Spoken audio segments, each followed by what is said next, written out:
kasih Allah di dalam Tuhan Yesus yang bisa memberikan mereka jalan keluar, yaitu pengampunan dosa. Kalau tidak ada Tuhan Yesus, mereka di neraka.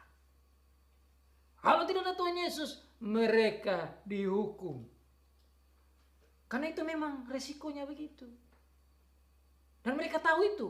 Karena mereka akui bahwa mereka lah yang bunuh Tuhan Yesus. Mereka lah yang salibkan Tuhan Yesus. Karena itu hati mereka begitu teruras.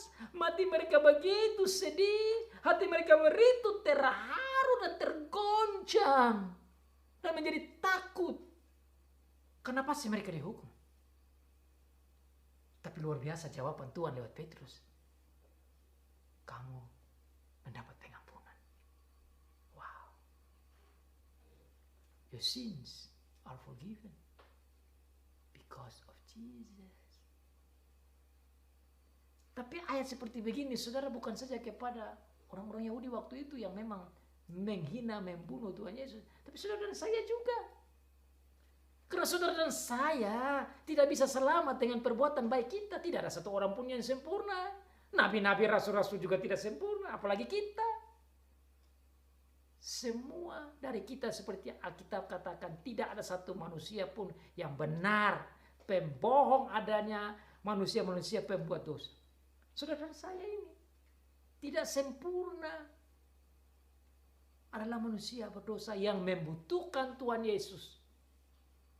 Dan syukur karena Tuhan Yesus yang adalah Allah yang mau datang menjadi seperti kita manusia dan mau memenuhi seluruh perintah Tuhan, bahkan rela dihukum untuk memenuhi keadilan Tuhan.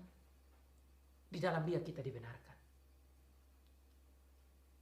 Di dalam Dia kita dapat jalan keluar. Jadi pertanyaan daripada orang Yahudi waktu itu juga harus kita tanya juga, what should we do, brothers? Brothers selama ini sebenarnya bukan saja kepada Petrus, mereka mau tanya kepada hamba-hamba Tuhan, sama dengan mereka mau tanya kepada Tuhan, ya Tuhan, apa yang harus kami buat? Maka Tuhan memberikan jawaban lewat Petrus, yang kamu harus buat yaitu bertobat, beri diri dibaptis di dalam nama Tuhan Yesus untuk pengampunan dosamu. Saudara, saya juga begitu, itu yang harus kita buat. Apa yang harus kita buat, Tuhan? Bertobat, beri dirimu dibaptis di dalam nama Tuhan Yesus. Dan bersyukurlah kita dibaptis dalam nama Tuhan Yesus. Bersyukur bagi siapa yang sudah terima Tuhan Yesus menjadi juru selamat. Bersyukurlah bagi siapa yang bukan saja terima tapi yang taat dan akui dan dengar Tuhan Yesus sebagai juru selamatnya, sebagai Mesiasnya, sebagai Tuhannya. Dia mendapat pengampunan dosa. Dia mendapat keselamatan. Inilah jawaban keselamatan, jalan keluar keselamatan bagi orang Yahudi dan bagi saudara dan saya. Makanya saudara-saudara, Rasul Paulus katakan dalam Roma pasal 7. Ayat yang ke-24, 25 dia katakan apa? Aku manusia cilaka. Siapakah yang dapat menyelamatkan aku dari tubuh maut ini? Woe to me. Who can save me from this body that being destroyed? Who can save me? Thank to Jesus. Terima kasih Tuhan Yesus. Itu ungkapan dari Rasul Paulus. Dia sadar bahwa dia pun yang berusaha untuk selamatkan diri dengan perbuatan baiknya tidak bisa.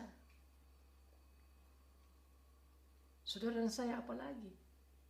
Kita tidak bisa diselamatkan dengan perbuatan baik kita. Kita tidak bisa diselamatkan dengan perbuatan baik orang lain.